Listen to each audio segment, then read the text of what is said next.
Podcast episode number 170 for this early start on Good Friday 2023. My name is Fraser. I'm joined on my left by Dave. Hello.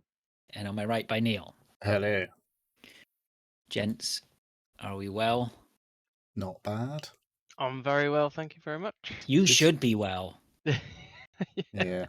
Gallivanting off. I know. Sorry. No, I had a lovely break. How was my compatriot who took my spot? He was all right. You all right? Oh yeah, before I forget, right? Okay, so I was listening to the Veteran Gamers last night, and he referred to us as the SEAL Team Podcast again. I knew this was going to come up. I knew you were going to say this. I just knew I could hear you when I was listening. I could just hear Fraser going, "Oh, for fuck's sake." But I wonder whether now he's trolling us. Whether Chinny Five Jugs is trolling us. Good old Chinny. Yeah, it was great. No, it was great to have him on last week. We had a real good laugh. We missed you, of course, Dave. I'm glad to have you back. Thank you. No, I did jump on quickly, but the spotty internet that you get at the best of times in Lanzarote failed me after about half an hour. So I was like, oh, okay. But I got my SEALs feel for a little bit. Good stuff. All right. Well, I guess you're going to talk to us about your holiday and your what we've been doing section. I will. Okay. So without further ado, then I guess, as usual, we'll hand the reins over to Neil for our football roundup. Time. I might actually remember to put the league table up on the screen this time. Yeah. Maybe if I'm okay. focused on what I'm doing. Right, so let's just fucking so organised here. I'm afraid I'm not drunk enough for this. Right. I'm pressing buttons, there's nothing happening. Right, anyway, a lot of games this week, so I won't go through all of them because there was obviously a load of double game weeks. The week kicked off Man City thrashing Liverpool 4-1, which was also the same score Arsenal beat Leeds by. Brighton and Brentford played out a 3-3 draw. Leicester lost to Crystal Palace and Brendan Rodgers got the boot. Chelsea lost 2-0 at home to Aston Villa, and then Chelsea followed Leicester's example and axed Potter. Turns out he's no wizard. My God, did you come up with that yourself? I did, I'm afraid. Well, you know, they're all making that joke in the Chelsea squad, apparently. Are they? I borrowed that off of them. Yeah, fair enough. But, you know, it's about the standard footballers' wit. Newcastle are back in form, beat Man United 2-0, and then West Ham 5-1. Man United got back to winning ways, beating Brentford 1-0 midweek. And Chelsea have now appointed Frank Lampard until the end of the season. Bizarre.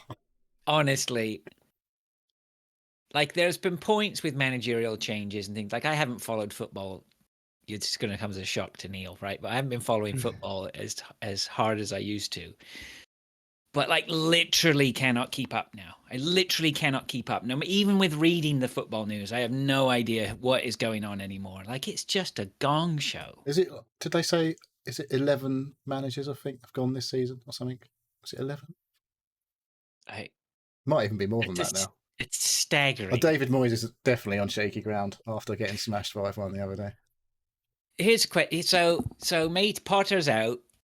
Yeah. I mean, there's a part of me, because he left Brighton mid-season, didn't he? Yeah, they paid £21 million to Brighton to take him. Was that his choice, or did he go on a transfer sort of thing? No, there's no transfer. Must have been... they paid compensation.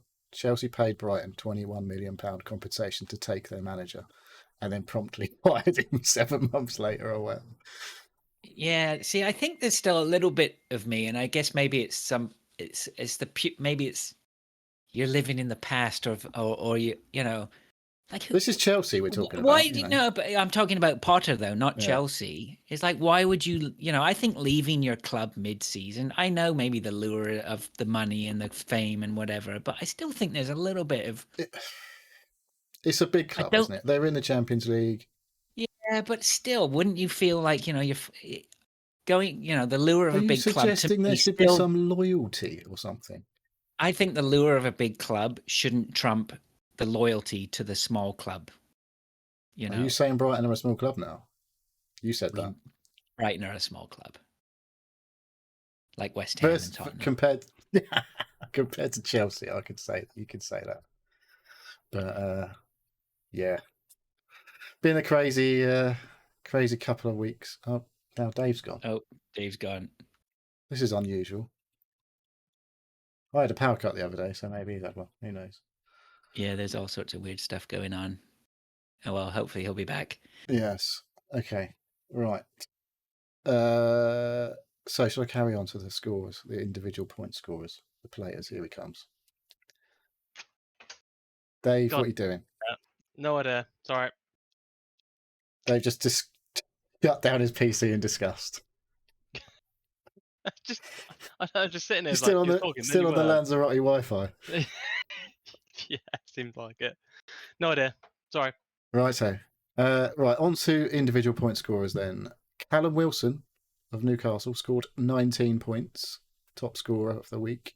Scored 3 goals in 2 games and gained 5 bonus points. Ollie Watkins got 17, scored a goal in both of his games and also got 5 bonus points over those 2 games. Naif Aguerd of West Ham, a defender, scored 15 points. Got a goal and kept a clean sheet against Southampton before they obviously got absolutely battered by Newcastle 5-1. Emi Martinez, Aston Villa goalkeeper, Kaoru Mitoma of Brighton, Kieran Trippier and Joe Linton of Newcastle all got 14 points. And Kevin De Bruyne, of course he scores points once you've transferred the fucker out. 13 points he got last week. Brilliant. Somehow he's like one of the highest scoring midfielders. It just feels like whenever he's in my team, he's doing fuck all.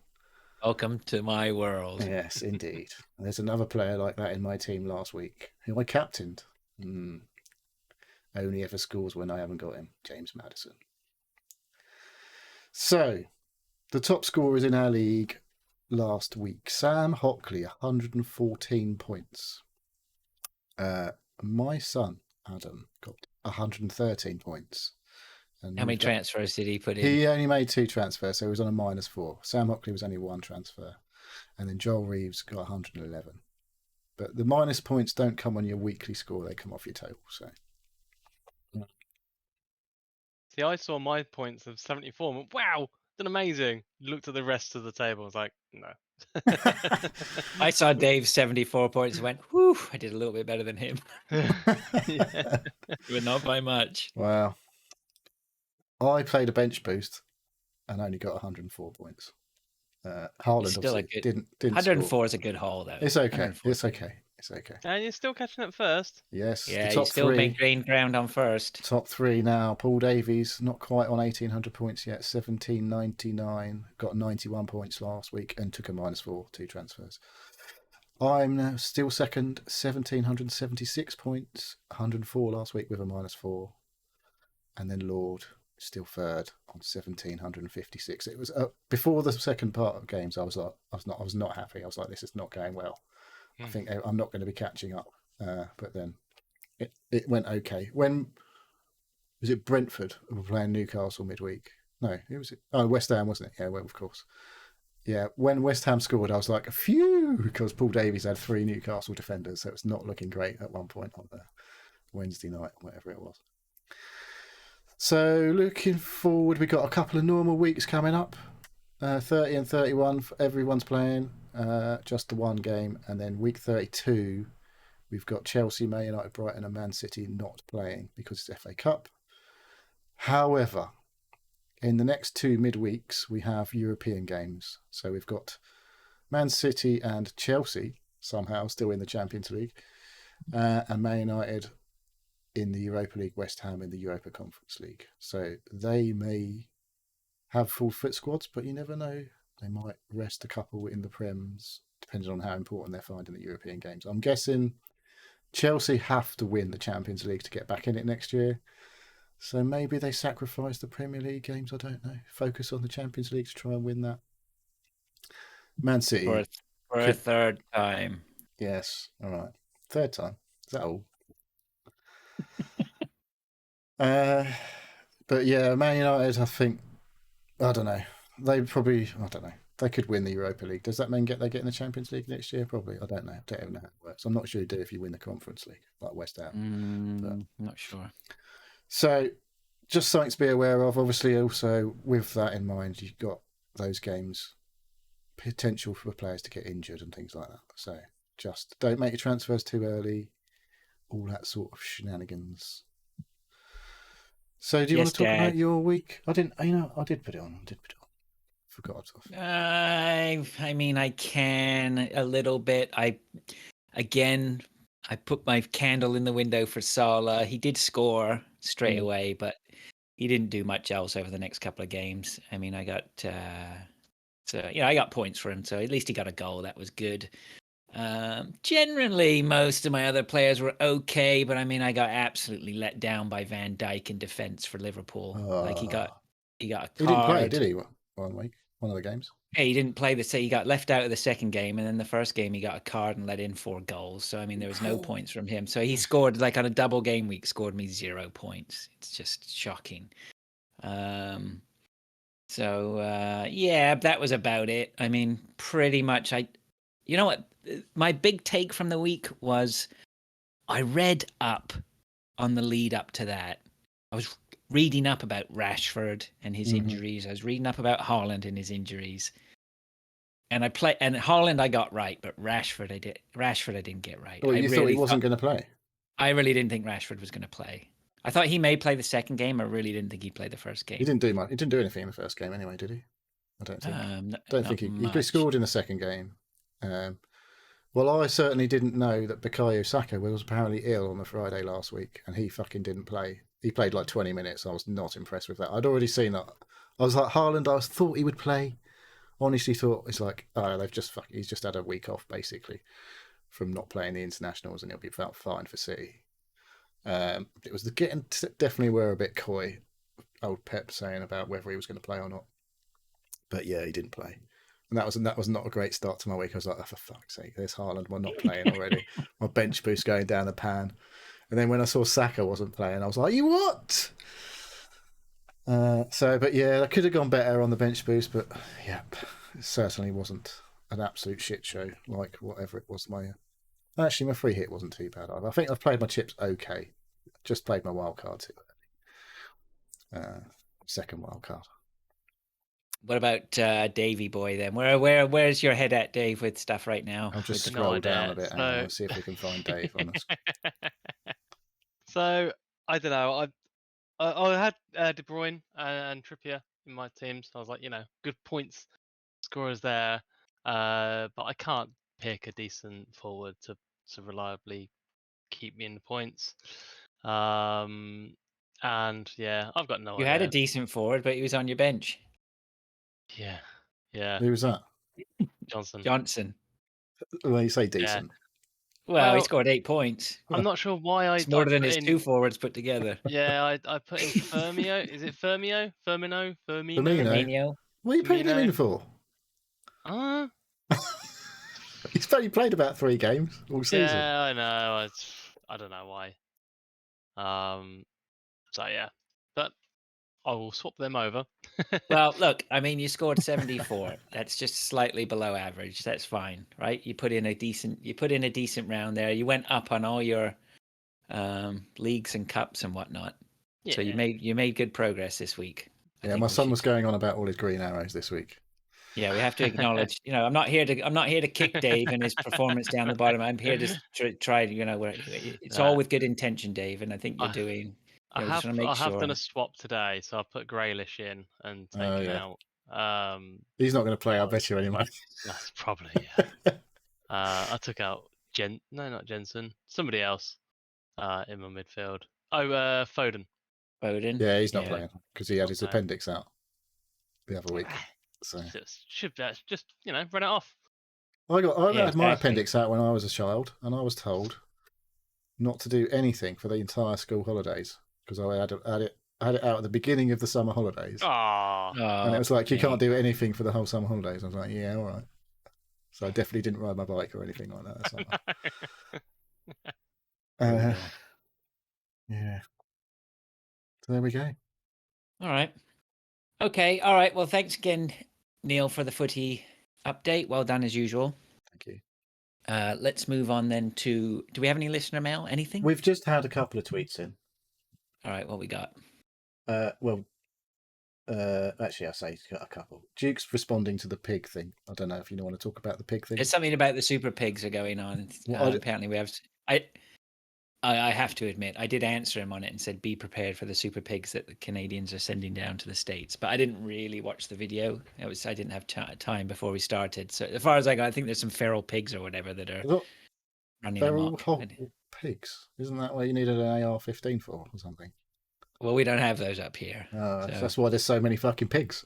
Well, that's why they're okay. They need. That's why they have the guns in the States for when the feral pig invasion comes from up north. So Colin asked, what game would you like instead of an Easter egg? The new Zelda game. Not out yet. You delaying Easter? Pre-order. I'm really sitting on the fence right now on that one. I know my son is dying to get it. I would like to play it. That must be 100 Canadian, is it? It's 100 Canadian, yeah. I'm not going to see any change out of a ton. And I'm like, They'll have it in the library, won't they? I think that here's the thing. If my son didn't exist, I would not be buying that game. That's the simple fact, right? Is he not earning some crust yet? No crust yet, Neil. Oh, mate. But apparently he listens to the podcast. So if he's listening to this, he should have a job by now, shouldn't he? Definitely. My daughter's definitely got a job. There you go. No, she hasn't. She was working though. She did work for 2 months or whatever near okay. Christmas. Yeah, spent all that though. Had to give her £100 today. Something or other. I don't know. Well, you kick her out the door and tell her to go find. Oh, you can't. There's nobody open today anyway, is there? Yes, it's Friday. Everything's open. Macadam's is open. Good Friday. Nothing's open here. Really? Oh, we're like we're a proper capitalist state over here. We have everything open. The only day we shut is Sunday. I think McDonald's will be open here. There will be stuff open here. Garden centres are open, but I think most of the shops are shut. Like normal shops. No, everything's open on a Good Friday. It's just Sunday. But we'll be open for business on Monday. Oh, see, we'll be open for business, but unless you go work in an office. Yeah. All right, Dave, you got an answer? What game? Starfield. Okay, we're all going for games that ain't out yet, are we? Yeah. I'll take Resident Evil 4 remake because that's actually out, and I'd quite like to play that. So there we go. I'm not getting an Easter egg, so maybe I'll just buy that anyway. It's about the same price as a fucking Easter egg. Why are you not getting an Easter egg? I don't really do Easter eggs. Oh, okay. We just had another tweet. Jesus was born by a rabbit Born by a rabbit? There might have been a rabbit near there. I don't know. Do they have rabbits out in the Middle East? I don't know. I guess so. Probably hares, right? With big ears. Help them cool down. You get Angolian giant rabbits, don't you? I don't know. There's rabbits in the middle. There's definitely rabbit. Middle East. Wabbits. Might not want to search for wabbits. That might not come up with the same thing. Yeah, I don't know. It's an inconclusive search. I haven't got time to start reading up about all the rabbits in the world. There's a lot of stuff. The rabbit hole. The internet has a lot about rabbits. No. We haven't had a rabbit. We've got a rabbit in our garden right now. She's looking for it. Yeah, she's trying to. They try and nest up in our garden. Drives the dog nuts. I'm surprised he hasn't eaten one yet. So we have to. He hasn't got a rabbit yet. No. Are they too quick? He could probably. Yeah, I mean, rabbit. Yeah, funnily enough, rabbits are quite quick. They don't like to be caught. Your dog's pretty quick, probably. But he's not as quick as a rabbit. He's 109 pounds. He probably takes. He's a bit of like a ship liner, isn't it? It takes time for him to turn, whereas a rabbit. That's right. Like, all they have to do is zig and zag, and they're fine. Yeah. Yeah. When I throw the ball for him, I try and hit trees, so it bounces. It catches the tree and bounces in a different direction. I've seen him fall, tumble. He can't turn. He's got no turning ability. It's great. Yeah. I thought you were going to say just watch him bound straight into the tree. I know he's quite good at that. He does avoid he avoids that stuff. He's very good at that. So. We've had another tweet in. Come on then. MS Rangers is on the ball. Yes. It says, afternoon seals. Why do adults say they slept like a baby when babies wake up every few hours? Probably 'Cause as you get older, maybe it's more like a positional thing, like with your arse in the air, face planted in the pillow, sort of thing, or you just, basically moving around your entire bed. I don't know. I think it's just like the thought and seeing a baby sleep. They just seem so content and They don't know like- any better, do they? completely at ease. Yeah. No, they're so stupid babies.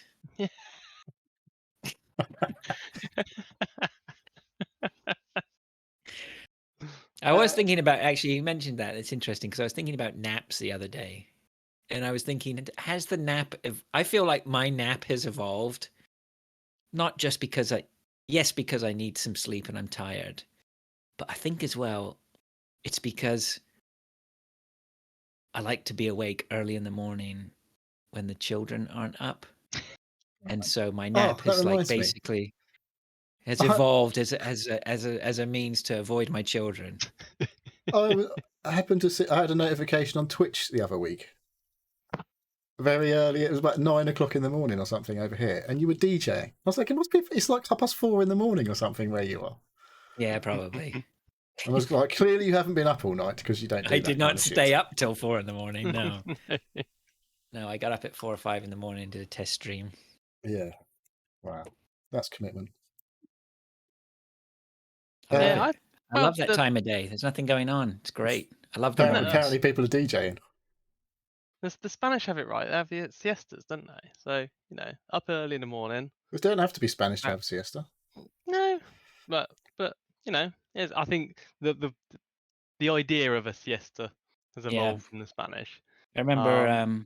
Sorry, Dave, go on. Well, they So, eat yeah, quite late as well, don't they? Their dinner's at like 9 o'clock at night or something stupid. Yeah.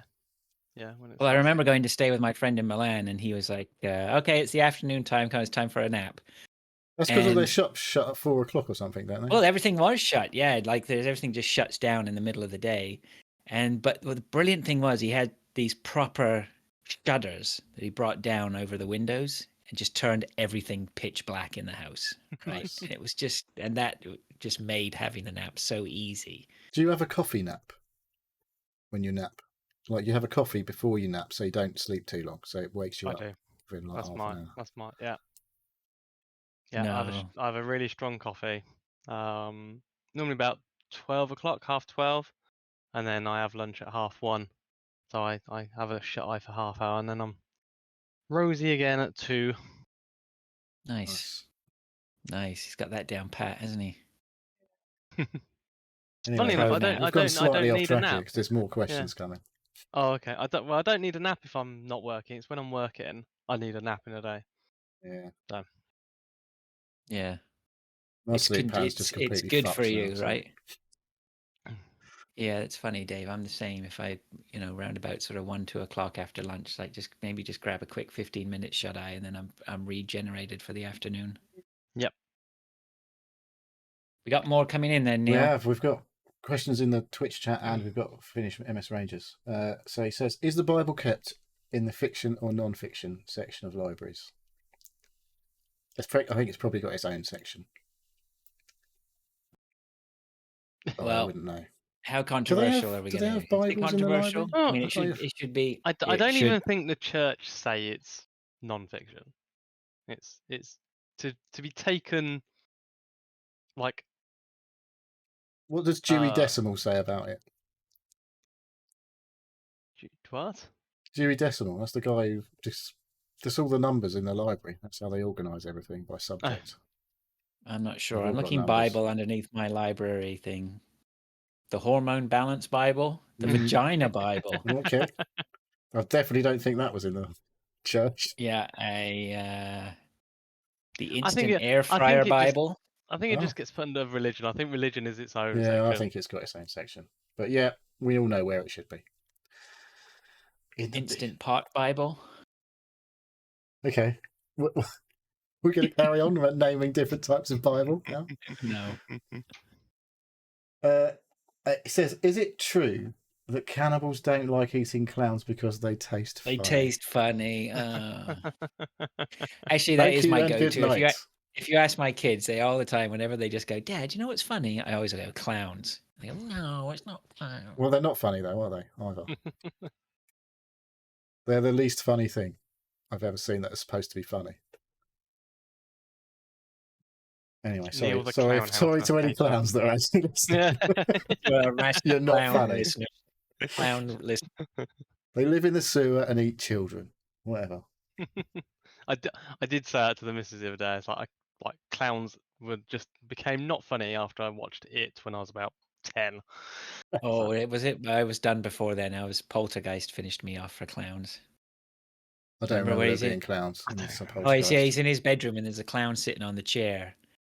And then he turns the little boy, and then he turns around and the clown's not on the chair anymore. And he's like, "Where is it?" Which And one's Carol Ann? What's Carol Ann? Is that the Poltergeist? Yeah, that's the first one, Poltergeist. Yeah. No, I don't remember there being a boy, to be honest. That's all I remember. Carol That was the Ann. son. Yeah. Carol Ann. It's like, oh, shut up. Yeah, that was the mystic, right? Yeah. Something to do with a TV, wasn't it? Well, they ended up. They is that built the Poltergeist? house. She ended up in the TV, right? Hmm. They took her. They Spoilers. took Carol Ann, and yeah, they built the house on the graveyard. That was a bit daft. You moved the headstones, but you didn't get rid of the bodies. And they're the full spoilers half-built coming. You swimming basically watched the pool. entire movie. Yeah. It's been so long since I've seen that. I don't remember any of the details. I used to No. watch that when I was a kid. Used What to was shit the- my pants. What was the film where the guy he's looking in the mirror and he starts like rubbing his That's face it. and then That's just is Poltergeist, that too. Poltergeist where he like peels his Yeah. face off? Yeah, that's pretty great. Yeah.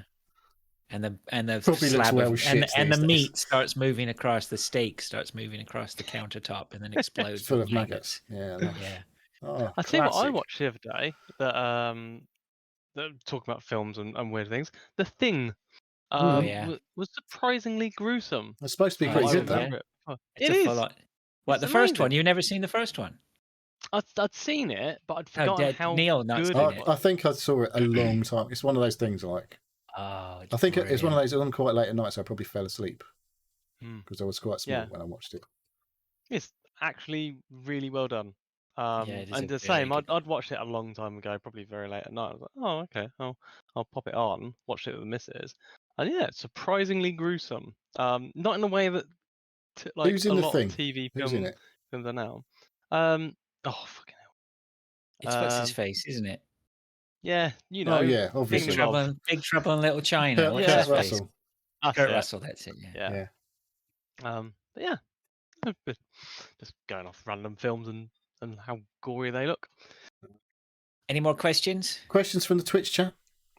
Sumu says, "Is anybody watching the race across the world on the BBC?" I guess Fraser's not. They're going across Canada at the moment, and it's fantastic. Apparently, I'm not No, I watching don't this. know. I think I just heard an advert. I don't know. Is there something else going on that's similar?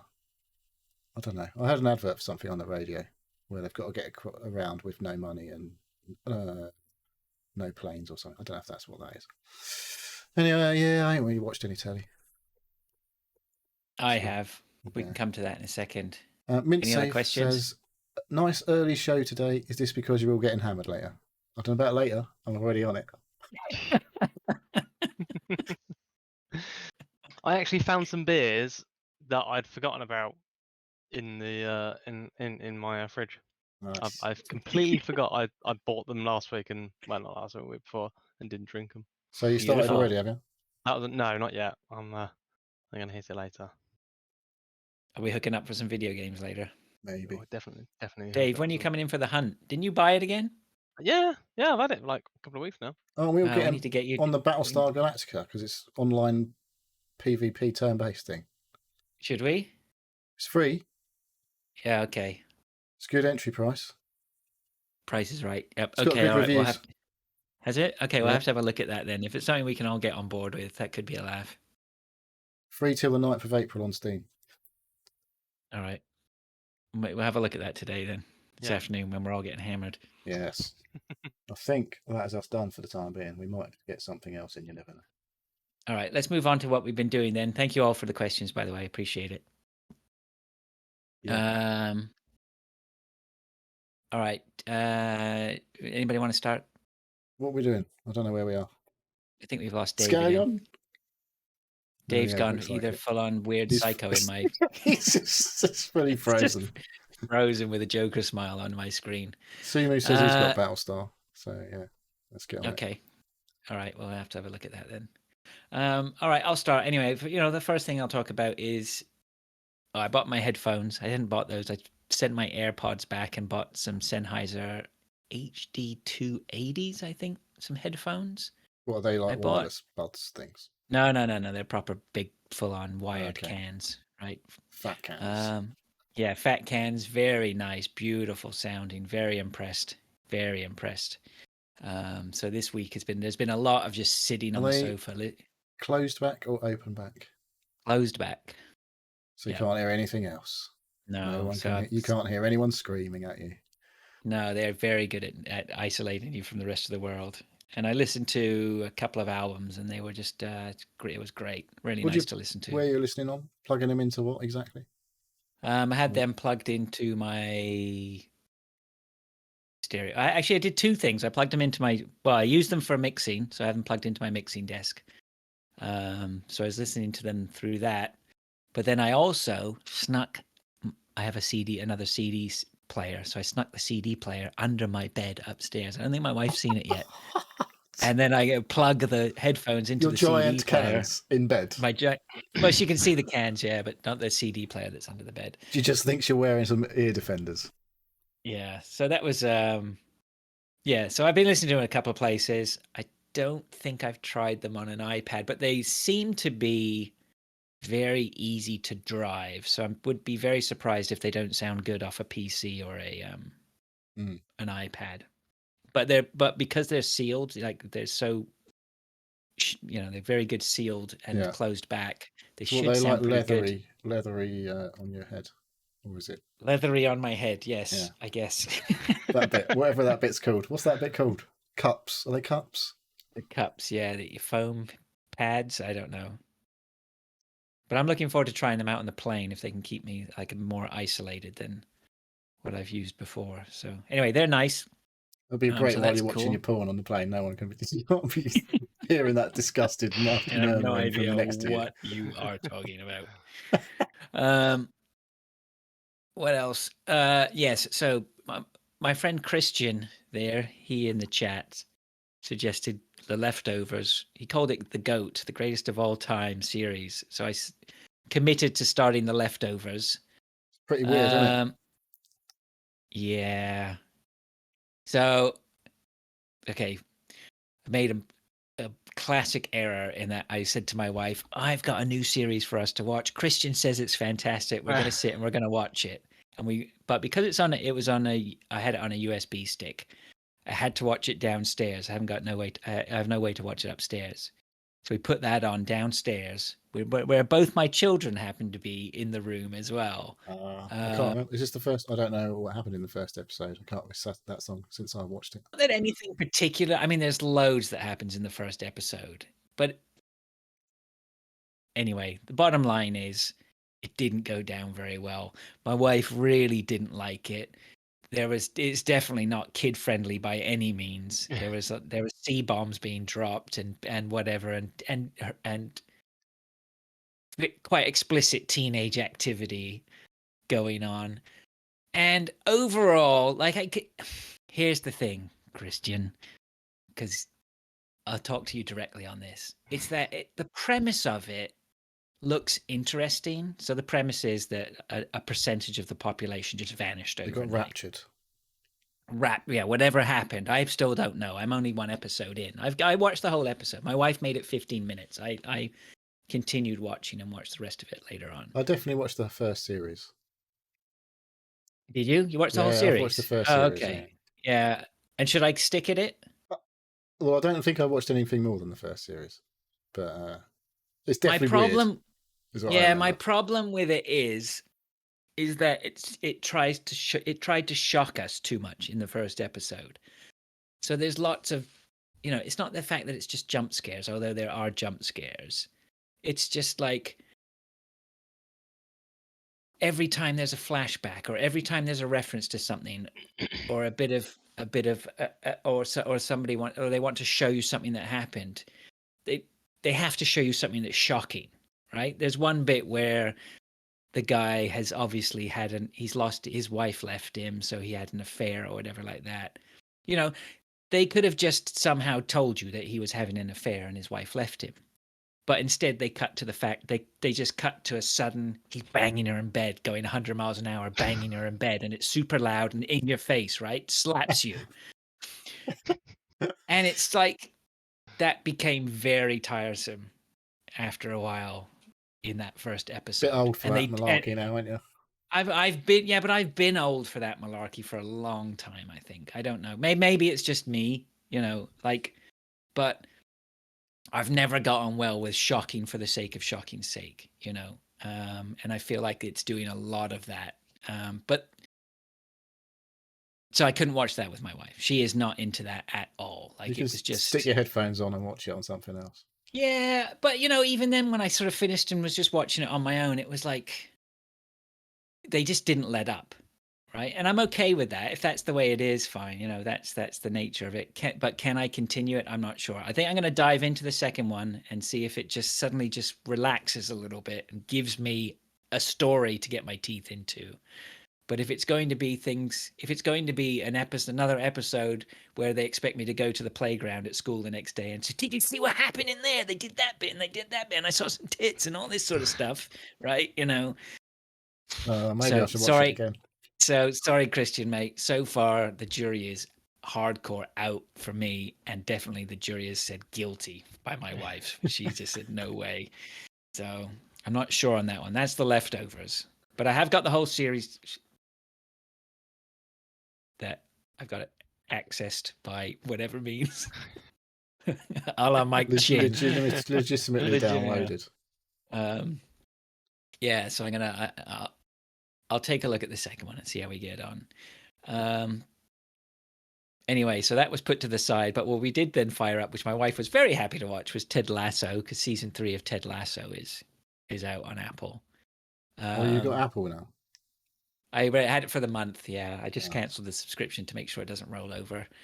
My wife loves Ted Lasso. She thinks it's great, and I watch it. In Schmigadoon Doctor, I think I had an email or something come saying Schmigadoon's on. I think there's a sequel to Schmigadoon's coming. Ted Lasso is great. All right, I'm prepared to say that Ted Lasso is great. I mean, I watched it with my wife. We watched, 3 episodes on the bounce, and there were definitely points in there where I was laughing out loud big time. There are some really, really, really good bits. That being said, Ted Lasso season 3 is definitely not Ted Lasso season 1. And I think I've said this before. Ted Lasso season 1 to me was perfect. It was perfect television. It was an interesting story. It was fun. The characters were great. It was a nice arching storyline that lasted the whole series, and it was great. And then season 2 came along, and Ted Lasso became a sitcom. And if that's what Ted Lasso is, that's fine. How else are you going to keep knocking these things out? But it's a sitcom, and great. Sitcoms to me are a dime a dozen. So I can put Community on and have a couple of belly laughs every half hour, but I don't sit and watch Community and many think as it's that. brilliant. Yeah, I think Community makes me laugh at least twice every episode, for sure. And I think Ted Lasso is the same now. So yeah, it's okay. It's all right. It's good. That's all I got. I got progressively worse as you. It's great. It's okay. It's okay. It's all right. Yeah. Never watching it again. Honestly, I will not be sitting there. Yeah, it's okay. Like, it's a sitcom now. Am I interested in watching the next ones? I'll watch them if they're on. If my wife wants to watch them, I'm not going to go chase them down. Yeah, exactly. You've only got Apple till whenever, so better crack on with it, mate. There was something else that I was supposed to watch. What was I? Oh, you watched Slow Horses, didn't you? I think that was the thing that was on there, wasn't it? Slow Horses was good, yeah. We did watch another one called The Bodyguard, but I think that was a few years old. Is that the BBC one? Yeah, BBC one where he's assigned to the Home Secretary. Yeah. And there's a lot of stuff going on. That was good. That was all right. Yeah. Yeah, people were going all mad about that when it was on over, but I didn't watch it. Don't watch telly. So yeah, that's I pretty know. much all I got. I've got nothing exciting except I've upgraded my broadband. I don't get it. They don't Ooh. activate till the 11th of April. Like, So all it you got to doesn't do even is flick a fucking switch, surely. I can't believe how long it takes for you guys to get your stuff I sorted think it out might over be just there. because it's an Easter weekend. I'm thinking because I did it on Good Friday and the 11th of April is like Tuesday or whatever. So I think it's just okay. that. But yeah, so I looked when it got to the 1st of April. I obviously waited for my price rise to kick in because I kept looking before the price rise because every 1st of April is when all the prices go up for everything, like your mobile phones and all that bollocks. It's usually the end of March because they go, yeah, it's at the CPI rate of inflation in December or January or whatever, plus this extra percent. So it went up 14% or something this year. What the? Yeah. Because inflation's fucking crazy. But before the price rise, to get to like the next level up, 500 meg was an extra. I think they wanted to charge me an extra £5 a month, and I was like, but that's obviously then going to go up another 14% on top of that. So I was like, well, I'm not doing it. I'll wait and see what it is in April. So when April came round and I looked on the 1st of April, they were offering me 500 meg for £2 odd less a month than I'm already paying for 150. And I was like, oh, that's pretty good. But I didn't do it because I was like, oh, I'm in an hurry. Maybe I'll just wait till Black Friday, because there's usually like crazy good deals. So I went on there today on Good Friday, not Black Friday, obviously. And the 500 meg deal that was on there, it's gone. I was like, that's a bit of annoying. But the 900 meg is now on offer for £1 extra a month than I'm paying now. And I was like, I think I'm doing that then. So I'm paying an extra £1 a month for 900 fucking down and 110 up. Oh, you are now in the Premier League, aren't you? Yes, indeed. I was like, that is the top end deal. But like that was before the end of March. They wanted me to pay £22 extra a month for that, and now they're offering me for £1 extra. I was like, well, I'm fucking taking that. Thank you very much, because that's like a steal compared to what it was like a month ago. Yeah. So yeah, that's what I've done today. That's good. So, yeah. It's cheaper than the new customer, apparently. So they say. I'm like, is it? Is it though?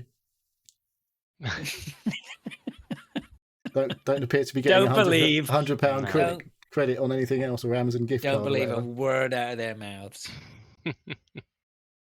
Anyway, it looked like a good deal to me, so I was like, fuck it, I'm taking that. Good for you. All right, Dave, what you got then? Bring us up to speed on your... So yeah, went on holiday for a week to Lanzarote with the little one and the missus, and had a really good time. It was really hot and windy. Can I just say that I was listening to the podcast, and while I did find it hilariously funny that straight away we started slagging off Lanzarote. And a part of me felt a little bit guilty. I was like, oh, poor guy. He's gone on holiday and here we are telling him how shit the place is. I know nothing about Lanzarote. No, so I've never been. It was all it was all baseless. The nickname is Lanzarote. Yeah. It's but no, we went to stay in Playa Blanca, which is the south of the island, as far south you can get.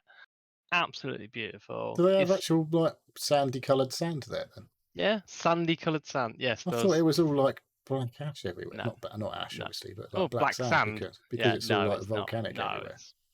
No. I don't know if they bring in the sand. I don't know if they nick it from somewhere else. But there was 3 beaches where we were in Playa Blanca. That was very nice. You walk along a bit along the coast a little bit to the east, and there's a sort of a man-made sort of shelter, like the put the rocks up in a sort of big pool, and there's a really nice big beach there as well. So no, it's not what my mate was saying is he just thinks of volcanoes and black sand. It's not. It was absolutely gorgeous. Palm trees everywhere. Yeah, the town was really nice. It's like it's not I don't know. It's not touristy. Like some places, I think I've been to Fuerteventura, and some places a bit like Blackpool, which is like just absolute tat. Well, it's not what I want anyway. No, But it's where like the hen and stag do's go. But Playa Blanca's not like that at all. And we're staying in a little villa, like about 5-minute walk from the beach. Had its own pool and bar.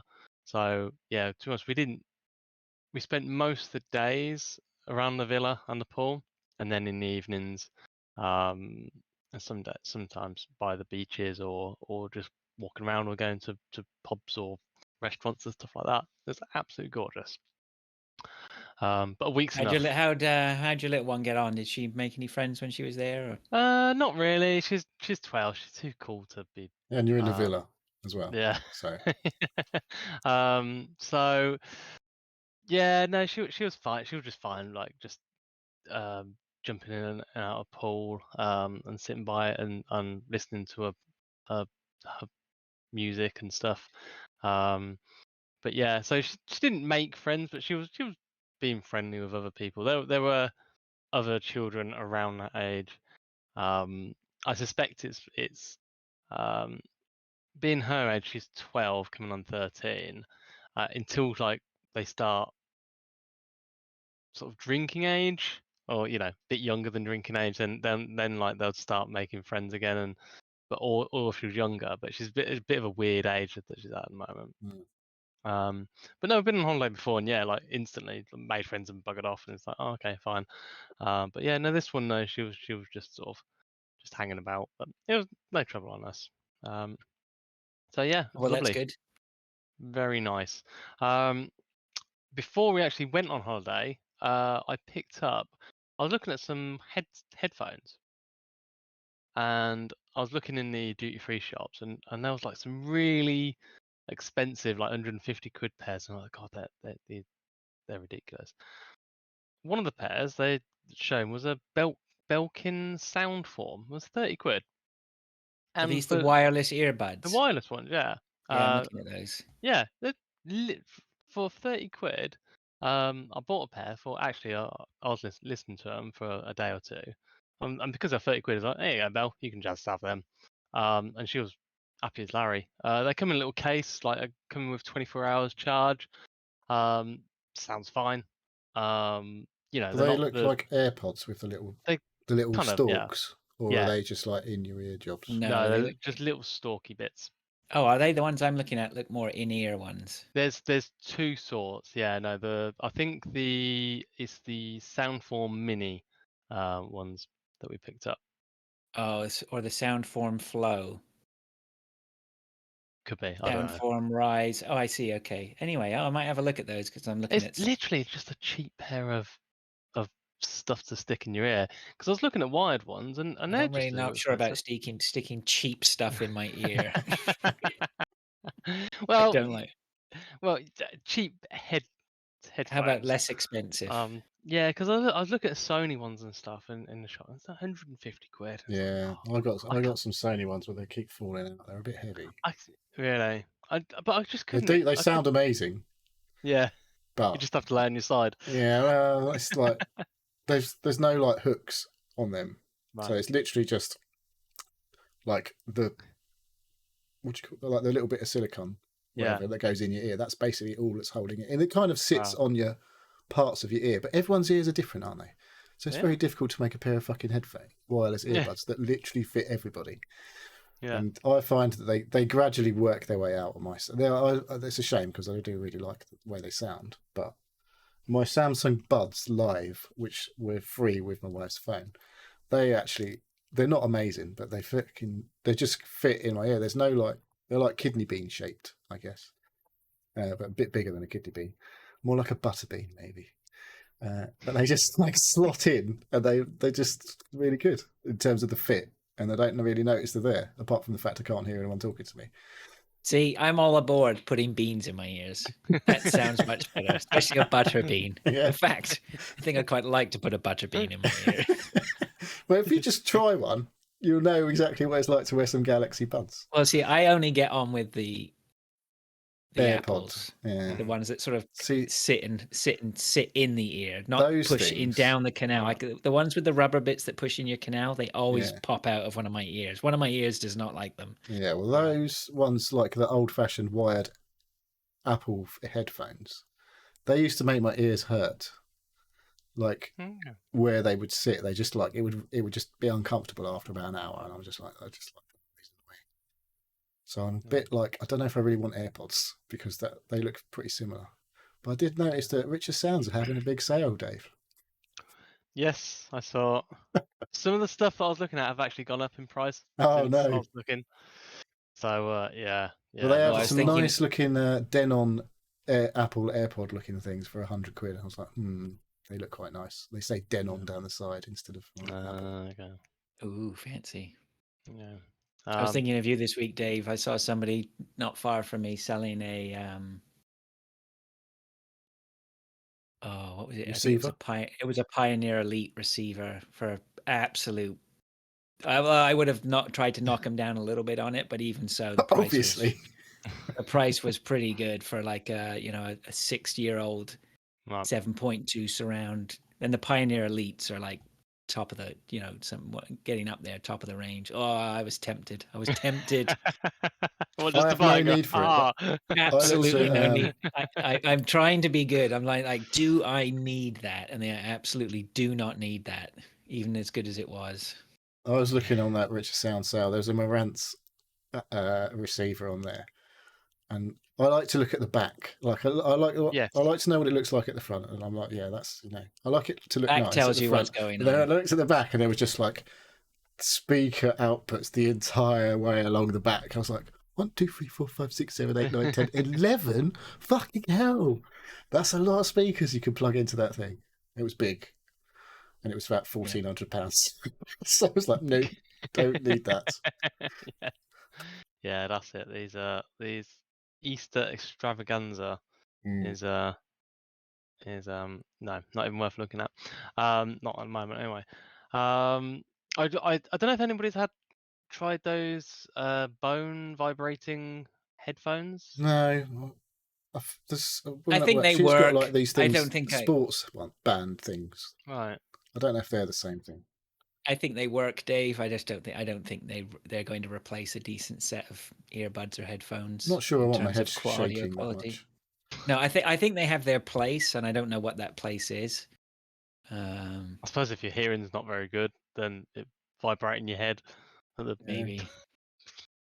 I don't know. Seems a bit weird. So I've seen them about, but I've never actually tried a pair on, so I didn't know if anybody had tried them out. So Check out Techmoan. I think he did a good review on them.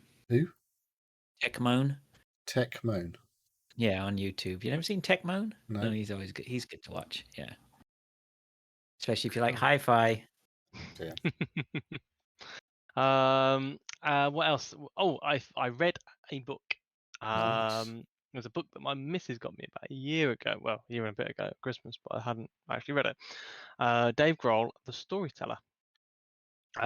Basically, he wrote a book during lockdown because he didn't have anything better to do. Oh yeah. And it kind of covers him from an adolescent growing up in Washington to, well, now really. Is that Washington State or Washington Yes. DC? Washington DC. I think he grew up It's near. like the opposite end of the country. Yeah. But yeah, it's really interesting. He's led a life with lots of stories and stories about other people. He tells it through music, how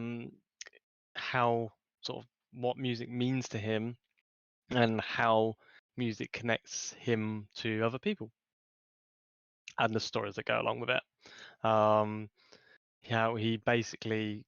he was like begging for money at one point, like miles away from, like thousands of miles away from home, because various bands had fallen out, like split up, and he was like had nothing. To the explosion that was Nirvana, when he recorded with Kurt, and basically after that he never really had to do anything with music ever again because he had all the money that he needed, because it doesn't need a lot. And yeah, like he just sort of plays for the love of music now, and how he lives his life through that, and how it joins him to people. It's really interesting. Obviously, I love um, love Nirvana and Foo Fighters. So yeah, it gave me some really good music to listen to as well, because he talks about all different kinds. It's not just rock music; it's all different kinds of music that he likes. So yeah, I had a little pen and paper next to me. I've stuffed it in the back of the book, with some bands that I want to listen to. Nice. Nice. So It's nice to yeah, get recommendations from someone. From a rock Yeah. god. Yeah. yeah, and to me funny. It's like he was saying he's still marveled by random people, random like super like superstars coming up to us. Hi Dave. He's like, fucking hell, Elton John's just said hello to me. Like he says he's still like taken aback by, like, because he just thinks he's playing music because he likes playing music. Obviously he's this now mega superstar, a world name, but he still sees himself as the young teenager, like cutting lawns to buy a top hat for his for his set of drums that he's not allowed to play too loudly. So yeah, it's quite a humbling book, I think. So yeah, if you get a chance, pick it up. Check it out. And that's it. That's my holiday stuff. Cool. Cool. That reminds me, I got a recommendation yesterday. So I went in to go buy my burrito bowl, and they had all sorts to choose from. I just said to the guy, "Which one would you buy?" He goes, "Well, I'd probably buy that one." I go, "Well, that's the one I'm going to have." Because I love a recommendation. If somebody says to me, "Here, read this book," I will read it. If someone like Christian says to me, "Watch The Leftovers," I'm going to watch The Leftovers. Right? I'm not necessarily going to like it all. I like the burrito bowl more than I like The Leftovers. What's a burrito bowl? It's like all the stuff you would get in a burrito, but it's in a bowl, not in a wrap. Yeah, No, you can that get should rice, probably have a Subway. different name. You can get a Yeah. Subway salad, which is the Subway what you would normally get in a Subway sandwich, but in a salad bowl. Yeah. Mm. It was good. Very expensive, but it was good. Okay, all right. Well, let's move on then to what we've been playing. This won't take long. I'm not even watching the time. Isn't that nice? See, this is the beauty of recording like on a day What, off. on like a bank this. holiday. Well, no, it's the fact that I haven't had to finish work and then get straight at it, and my head's not banging. I'm like, it just feels quite relaxed, like we're just getting on with it. It's nice, isn't it? My son will be moaning if it goes on too long. I just wanted to say I love you guys. That's very nice. Thanks. All right. Does anybody want to start? I'll start because I'm not sure how my internet's going to go because it keeps on going in and out. I'll get you away. Okay. Yeah. So between reading the book, I was playing and I've completed Mario & Rabbids Kingdom Battle on the Switch. Wow. Is that a sequel? That's the original one. There is a sequel, and there is actually some DLC that I didn't realize you got with the original, which I only realized after completing it. The best way I can describe it is XCOM 2 style gameplay, with it's a turn-based shooter that you play in an isometric view, and you take cover. You do different actions. You can move, you can shoot, and you have a special action. And then once you've completed a battle, you get upgrade points, and you can upgrade your various different characters. You've got the Mario, Luigi, Princess, and then there's Rabbid versions of them. So the Rabbids have invaded the Mushroom Kingdom, and the story is basically some are good Rabbids, some are bad Rabbids, and the good Rabbids, basically Rabbids kind of take on the forms of people in the Mushroom Kingdom, and then you can play as them, or have them on your team, shall I say. And you've got to move your characters, get into best positions, and then like shoot or jump on or slide tackle or throw things at the characters. Each level is ranked so you have 3 characters in a team. Depending on how many turns you've taken and if any of your team members are downed, you are graded from the gold to bronze to silver. And at the end of it, it's like, this is how you've done throughout all your things. Do you want to replay any of it? And it's trying to get some replay value. And so there's a big world, and you go to different levels and do all this. It's really fun, really easy. I did start playing it before, but I put it down and never picked it up again. Do you take this on holiday with you? The Switch on holiday? I took the Switch on holiday with me, and I got it off the Nintendo store about 2 years ago, I think it was. And I turned it on. I'll take Yeah, it. there was As a a big download, I think they had a big discount. They deep discount this one as opposed to a lot of Mario games. It's because it's not an Oh, actual excuse me. Nintendo game. No, This is it's an Ubisoft game, Activision so obviously it's going to get massively cheap at some point because that's what they do with all their stuff. Yeah, so I've got this on digital too, and I played probably, I reckon, a third to a half of it before I sort of tailored off a bit. But I enjoyed what I played. I thought it was very, very well done. It just didn't keep me going till the end. But yeah, it's a great game to play on holiday because just pick and play. It's like literally just, you don't have to. Just halfway through a battle, just switch it off, switch back on. You know exactly where you are. Because I did take Mario Kart and another game as well. But I didn't play them. Oh no, I played Mario Kart once with my daughter. But just didn't feel like playing it anymore, and it was just had this game on the go. So, but I completed it. Nice. So the credits rolled, and then it got to the start menu, and it said play Donkey Kong story, and I was like, what's this? And I've only just looked now, and it's like, there's a free DLC that came out with it that all owners of the Rabbids, Mario and Rabbids. So who are the baddies in this? Are they rabbits? Other Rabbids, different Rabbids who are bad naughty rabbits. Rabbids. Naughty Rabbids. Naughty. Yeah, I do still find it a bit weird that you're still like shooting rabbits in the face with shotguns and stuff, and it's like, yeah, does seem a little bit odd. But no, it's good. And then the other game, I've just been playing more Dyson Sphere program. Are you winning? I am winning. Before I left for holiday, I managed to start creating a Dyson Sphere. I did post a picture on my Steam page. I'd wanted to get to that point where I'd actually like I've been put so many hours into it. I was like, let's just get to a point where I'm happy that something is accomplished. Obviously you accomplish something all the time. It's just on this one I was like, I want to make sure that there's something there. So I did, and then I was like, oh, should I play anymore? I did. I came back. I put it on straight away and started playing. And I was like, oh, no, I only play for an hour. It's like 2.5 hours later. I was like, damn, got jobs to do.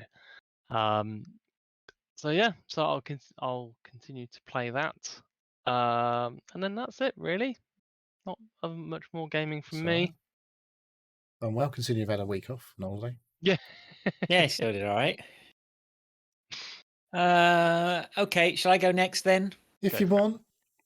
Okay, I can go through these. First of all, I think it was Chill Robots suggested Time Wasters in our Discord. I have to go check that, but I'm pretty sure it was him, which is Justin, I think. And that's all right. That game is all right. That is Vampire Survivors in space with spaceships. So I continue to sort of just keep looking around for other Vampire Survivor clones. This is the best one I found so far. He was right. He said this is good. It is good. Now I didn't play tons of it, but I did play it for a little while. This is still in early access, I assume. Still in early access. Didn't cost much, just a few quid, and it ticks all the boxes of Vampire Survivors. You know, your ship was it's exactly as you imagine anyway. In space with spaceships, it's the same sort of thing, right? Your spaceship is out there. You can directionally fire, which is slightly different. Vampire Survivors doesn't allow you to do that. So it's in a way it's a twin stick shooter, but it is still bullet. What do they call them? Bullet heaven is what they're calling them now, is that right? what they call them? Right, Yeah, okay. I believe so. And so I did. So I played one, but typically this is what happened, right? I played one round. I survived for a bit. I collected some time cubes and other things and upgraded my guns a few times, and then suddenly I was surrounded by a ton of stuff and loads of things coming at me, and I got killed. And then I loaded it up again, and I got to the exact same spot, and loads of things came on top of me and killed me. And I was like, well, this is a bit crap. But then my Vampire Survivors brain kicked in and went, hang on a second, just stay at it, because you know what's going to happen next. And of course, then the next round I played, I finished that. I tackled it a little bit differently. I think I may have got through it. Then I died. And then there were permanent upgrades for me against. You have characters, again, different pilots who have different abilities. I didn't dive too deep into that, so I can't tell you exactly what those were about. But of course, there are abilities to upgrade. And then as you're going and playing, there's quite a bit to collect. They had some pretty neat things in there. There's these time cubes to collect. And obviously, the more you shoot stuff, you get some upgrades that you can apply to your ship as you go along. And it gives you choices again. Like, I think it gives you 3 choices, and they're usually like upgrade the fire rate of your plasma guns, or upgrade the hit points of your plasma guns. So you're sitting there weighing those up, is like, what is the best way for me to spend my money? But it tells you how much hit points you're going to do per shot, so you can make informed decisions on that. Upgrade your cooldown on shields, etc., etc., etc. You know, there's nothing surprising here, but it seems very slick. It looks good. It looks cool. Is it better than the mech one so far? Yeah, I would say it's better than the mech one. The mech one needs a lot of work. Right. The mech one has the potential, I think, to be very good. I think this one, because you're not a mech, you're not confined to being a mech walking on the ground. This one is you're just a spacecraft flying around. I think they've got an easier go of it with this one. It does have lots of old shmup vibe looking at it. Yeah, it's all that sort of stuff. If you ever had like an inkling to play a twin stick shooter and you like Vampire Survivors, this one is not a terrible one to go check out. So I liked it. I liked what I played so far. I think it was £2.49 when I looked at it. So. It was nothing, right? I had some money on my account anyway, so I bought it, and I've been running it on my work PC. Kept a consistent 60 frames. My PC with no graphics card, so that's pretty cool. So yeah, Time Wasters, definitely worth checking it out. Yeah. So yeah, we did that. My daughter and I went out on Sunday, and for some reason she wanted to go to the library. Oh, she wanted to go to the library. She did want to go to the library because of video games. I think she'd been playing Super Mario Brothers at her friend's house, so she wanted to see if the library had it. And lo and behold, they did have it. And I'll come to that in a second. But they also had, I flicked through what they had, and they also had the Metroid Prime remaster for the Switch was there. And they also had a lot of PS5 games, which made me turn my head. But anyway, you not got one yet, then? No. So Metroid Prime Remaster was I rented that out and I played that. I'm not sure how familiar you guys are with Metroid Prime.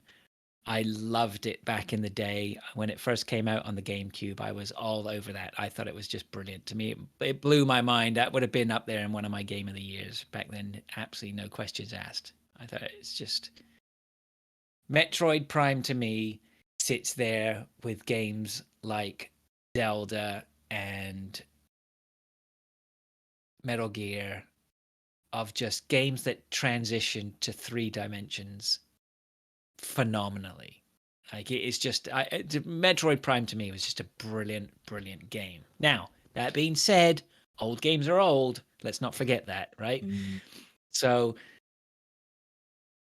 as a 'Cause modern day game. This isn't a full-on FPS, is it? Really, it's a bit weird from what I remember hearing a lot of people talk about it.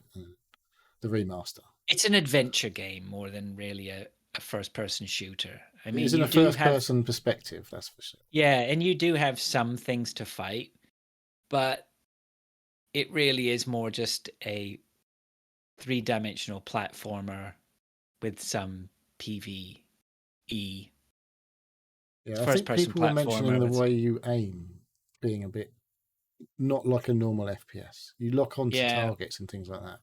yeah. I mean, they have a lock on, but that's not unfamiliar with some stuff. But the lock on is far more pronounced than It's you not would like see Doom Eternal, normally. though, is it, or anything like that? No, God, no, it's nothing like that. No. So it's, I mean, it's difficult to say because I loved the game so much back in the day that I was sort of looking forward to this, but really it's just reskinned, right? It's not let's, the difference between remaster. I mean, it's sort of remastered because you now have, you now have a, see, when you played on the GameCube, you didn't have a left mouse stick. You didn't have a left stick. Sorry, mouse stick? What the fuck's a mouse stick? You didn't have a left stick. So now you do. So that, I think controlling it is a little bit better. But I think if you haven't played it, it's great to play. It's a really good adventure game, and it's really good. I mean, the way the whole thing, it's difficult, right? It's really good in terms of like the level design and figuring out the world and what's going on. I think it's tremendous from that. Does it really hold up today? I think you may or may not. Your mileage may vary on whether you love this game if you play it. I think it should be something people should try if they want a good adventure game. But at the same time, I didn't like how busy it was on the screen. That was the thing that probably bugged me the most. Are you playing it on the TV then, or? I was playing it on the TV, and first of all, I don't like scanning stuff. Like that to me is just, it's fucking tiresome. Like if coming across doors that you have to scan or unlock the elevator, you got to scan something when you get to the just fucking let me get. I'm at the elevator. Let me just get in it, right? I don't need to scan it. And you have to shoot it. And well, there is shooting for the doors, right, to get through the doors, but that's not really a bother, right? Because you just press a button and you've shot the door. But the scanning is just like, and you've got to see there it goes, and scans. It's I don't know. Like I was talking about scanning in another game to somebody the other day, and it's like I think we were done with scanning after we had Metroid Prime and Beyond Good and Evil, where you had to take fucking photographs of everything. I've not played right? either of those games. See, Beyond Good and Evil is a tremendous game, right? But if you go back there now, I mean, taking photographs of everything and it's like scanning them. It's just ain't nobody got time for that shit these days, right? That's what it is. Where's Duke and his sound effects? So I don't know. The jury is 100% not sure on Metroid Prime. I mean, I think if I had it there and as a pick up and play, I could chip away at it maybe, but I'm not going to have it there for ages. So I didn't sit down and I didn't hammer it for 40 hours this week to get through it, and I didn't feel compelled to do that. This game would probably be, I reckon, a 15 to 20 hour game. 15 hour maybe. 15. Not much more than that maybe, unless you're trying to 100% it. I mean, there's all that sorts of stuff, which is pretty cool, right? Once the map opens up to you, it's really neat. And there's lots of excellent, lots of variety, and the boss fights I remember were good. So I don't know. Check it out. See what you think. I don't know. Not too sure. Yeah. But anyway, so what my daughter picked up though was New Super Mario Brothers U Deluxe. So I've got some typing to do here. Oh, mate, every time I type this in or talk to people about it, it's been an absolute ball ache. So Super Mario Brothers, we're all familiar with. New Super Mario Brothers, I think, was on the Wii. I think. And then New Super Mario Brothers U was on the Wii U. Right. And then they've ported all the Wii U stuff, basically because no one bought any of the Wii U stuff. They're all porting it all to the Switch. So now it's New Super Mario Brothers U Deluxe, which is on the Switch. I really love these 2D Mario games, though. Even like, I don't think these are as highly rated as like World and things like that, are they? But there was one on the DS that I really liked. Was it or 2D? We've been playing them for a long time, Yeah. all the way back, obviously to the NES days, which I missed. I wasn't really around for the NES. I was around for Donkey Kong in the arcade, but not really for the NES stuff. But I did play Super Mario Land on the original Game Boy, and then played a few other games following on from that. And I've played lots of them over time. I played this. My daughter got me to sit down and play with it. We tried to play 2-player. I cannot play these games 2-player. They drive me bonkers. I've said this before. Much going on. There's too much going on, but the problem is you interfere with each other. And so these games are all about precise platforming to me. And when you are trying to precise platform and then somebody nudges you, it is the most... Oh, you can actually bump into each other. Oh, yeah, you can bump up into each other, push people off ledges. You have collision like between them. it's So, but I think my kids were playing it together. I know my daughter's been playing it with her friend. They've been having a riot playing it. And that's fair enough. You know what? If people enjoy that, obviously great. Go for it. I can't stand it. But so I sacked that on the head. I said to my daughter, look, I'm not doing it. It's too frustrating. I can't play it. But I'll play single player, die and pass the controller. So we did that. So somebody would die, we'd pass the controller over, and we were trying to work our way through the levels. That was tremendous, right? First of all, it was tremendous, one, because I was spending some time with my daughter playing the game with her. It was also tremendous because it just reminded me of how we used to play games back in the day before we had Tinternet, and in the days before that super internet that Neil's about to drool over appeared. That was what it was like, right? You would play games like that, die and pass the controller over, I think. And I was about to say, I think we lost Dave, but he was just sitting very still. So we played a lot of that, and fuck, that Nintendo Magic is outrageous. Like, that game, it was infuriating me at some points, but it is so well crafted, so fucking perfect in what it does and the way it executes it. Like, it's like Zelda. It's like they keep doing this. They produce something and it makes everything else in that genre, when you go and look at it, everything else in that genre afterwards, you realize just not everything, but most things cannot hold a candle to what they do and how they do it. It is so amazingly good and slick and polished. And when you take and when you realize what they're doing and why they're making you do things, it's a phenomenally well-crafted experience. And it was just interesting. It's just very interesting to play it. I mean, I was losing my mind on some of the levels.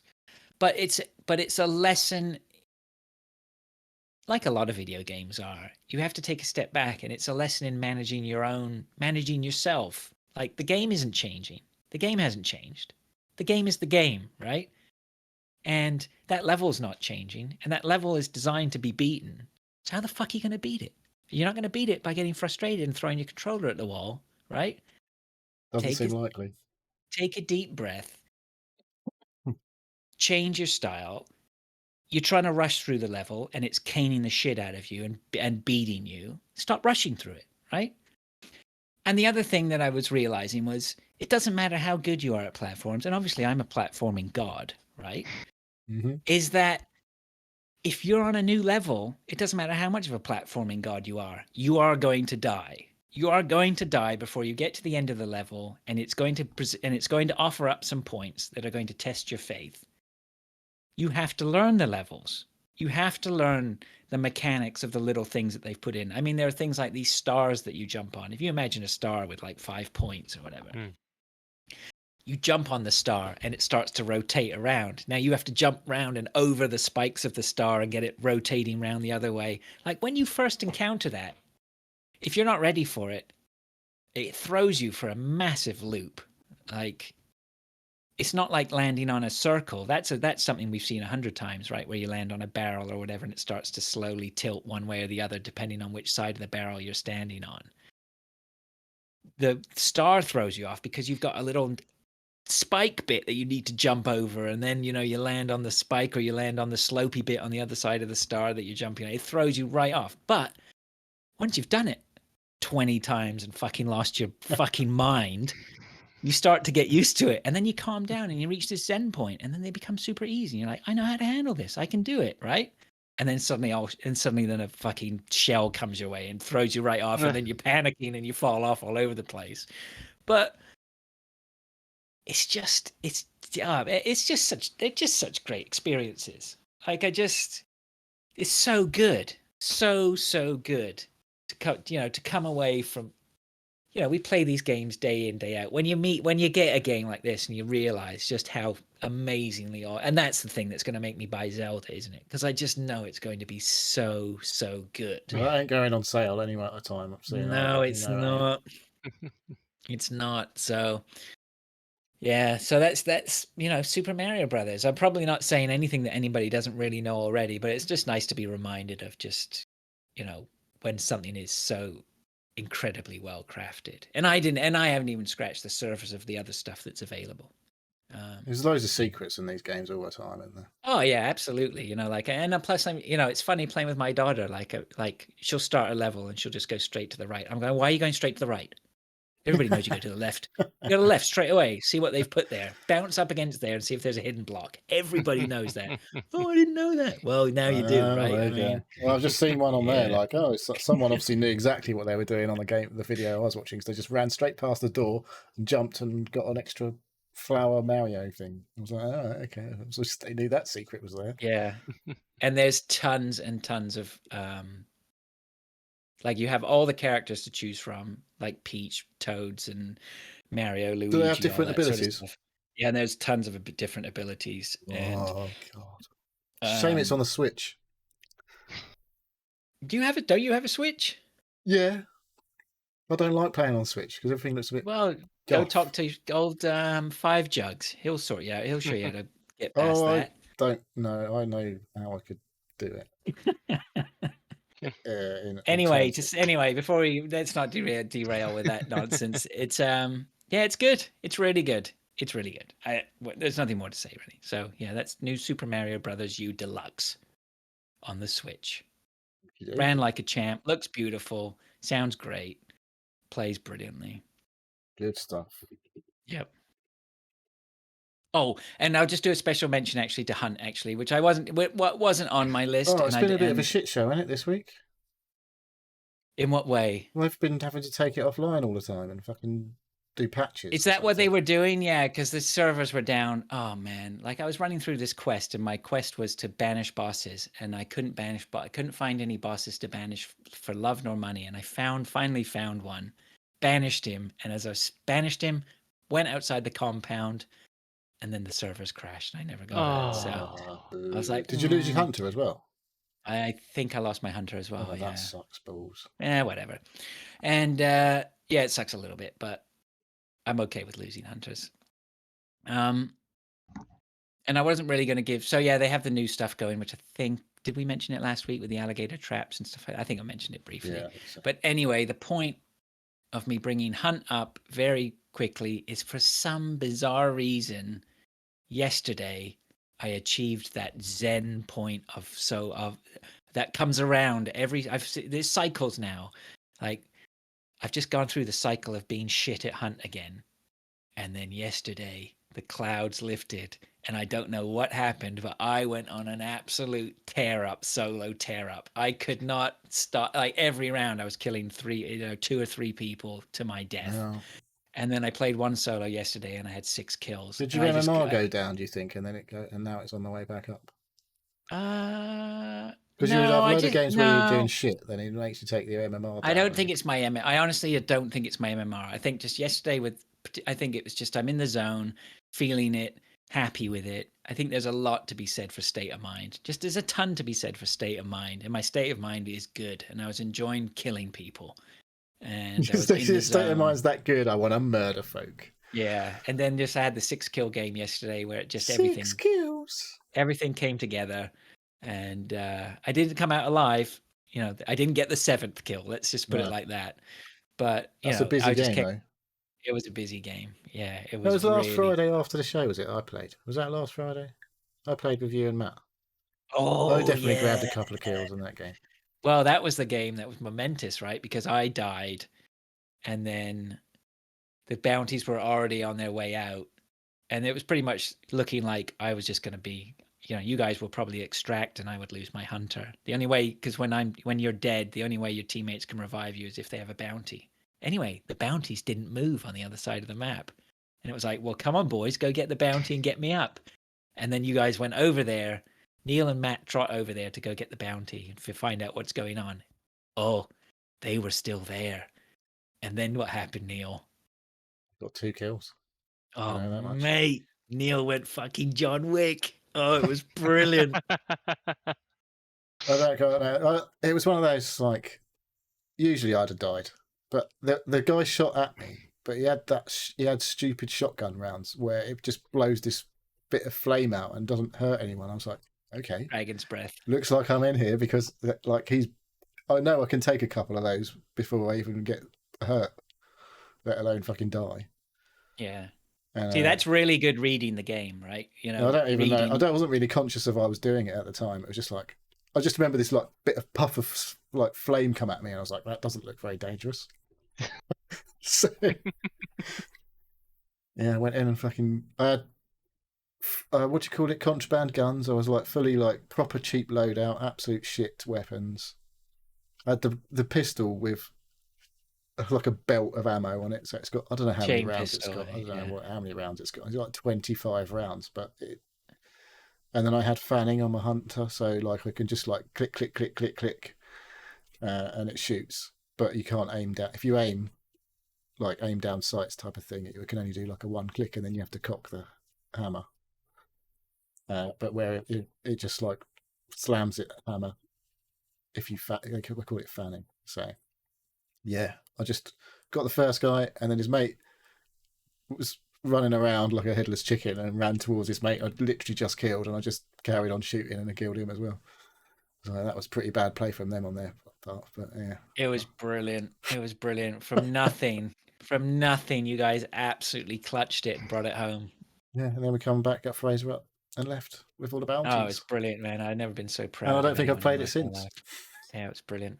It was brilliant. Well, there we go. So anyway, yeah. So Hunt deserves a mention for The a couple Bayou of delivers couple of once again. things. Yeah, the Bayou does deliver big time. Yeah, yeah, it was good. So yeah, so that's me. Right. Okay, well I've got. Was that 6 games? Is that right? Have I got 6 games? 1, 2, 3, 4, 5, 6 games I've played in the last week. One of them I'm not even going to talk about. That's Destiny. I've said enough about Destiny. I've just been playing Destiny. What? How am I going to get my fix? Well, I played Trials last weekend and cried a lot when I got murdered lots. But I did get a load of gear out of it. Still haven't got my God Roll guns that I want. But, you know, it's not on this weekend because it's Iron Banner. Well, it's not normally on when Iron Banner's on. Anyway, still playing loads of Destiny in between all these other games that I have been playing. Carried on with Resident Evil 2. Right, so yeah, I finished Leon's story last week. It just kind of ended quite quickly. I don't know, it's not a particularly long game, is it? When you once you get to a certain point and you're like in the zone and when you get to the bit that I was at when I said last week, I guess, it was in the nest bit. I thought that might just drag on a bit longer, and it didn't at all. Because you have to go left at one point to do a load of stuff, and then before you can go right at like a turning point. So I'd already gone left last week when we talked, and I had a bit to do. Killed a big monster-looking dude, and then like after that took a few attempts, and I was a bit like, oh, I don't know if I've got enough ammo. And then I ran around the room a bit. And went, oh look, there's fucking loads of ammo here. So yeah, it was all good. I don't know if they did that. I guess they just do that because it definitely felt like I've definitely played these games in the past and got to a point where I've just fucked myself and not had enough ammo at all to fucking get the game done. And then I think I've given up on some of those the older ones back in the day, because it was just like, I can't be asked to go back. But this time around, you've got no ink ribbons to worry about and all that shit. So it's not like you've saved game and then you can't go back to the point where you could redo it from, or you've not saved for ages because you've only got one ink ribbon and you don't want to waste it and all that bollocks. You can do that still. There are modes, the hardcore mode or whatever, where you can have the ink ribbon shit. Oh, yeah. But I'm like, fuck that. Ain't nobody got time for that. So yeah, awesome experience. And then as soon as I finished, I was like, what should I do now? I'll start again with Claire Redfield. So that's where we're at the minute. And I'm just like when I was playing with Leon, I was proper like, I didn't really know the layout of the map and all that sort of shit when you're running around the police station. But now it's like, I know where everything is. I'm running around everywhere, just like stomping around, fucking legging it between places, running past zombies instead of shooting them and all that sort of stuff. And then Mr. X he appears a lot earlier in Claire's run through than he did. Well, it does in the I don't know if it works the same, because this is the second run, having already completed it with Leon. I don't know if it plays differently if you start with Claire the first time round. But yeah, it's just Resi 2 remake is fucking god tier. It's so good. It is good. It's so good. Like, I don't think I could go back and play an old one now. It would be like, oh, this is fucking awful. I did download Resident Evil HD Remaster on my PS5, but I haven't got around to playing that because that's proper old. Like when they did the remaster of that, it was like they just basically touched up the graphics, and it's still like stationary camera in the corner, and you're walking around the room kind of thing. Right, so it's still good though. Still really good. Yeah, we'll see. I might get around to that, but yeah, I'm still doing the Claire Redfield run now. Haven't got that far. Just running around the police station still. That's enough of that. But yeah, if you ever played the old ones, Resi 2 remake is definitely, it's worth it. Well, it's definitely when it's on sale. I picked it up for like, I don't know if it was like 15 quid or something stupid. Yeah, the time is right to pick that up on a good deal. Yeah. And then another old game that I've been playing. I don't know, we were talking last week about... What were we talking about? I think it was Mike going on about his favourite type of game. Was that on the Veteran Gamers? He might have been talking about being third-person action games like Last of Us and Uncharted. I was like, And I went onto my PS5 and I was flicking through the store, and they've got all the Uncharted games are in PS Plus, basically. So I was like, I'm going to fucking download them. So there's like the remastered PS5 version of 4 and... What's it called? Legacy of Thieves? Is that the 4? I can't remember. What's the spin-off one with the two ladies? I can't remember what it's called.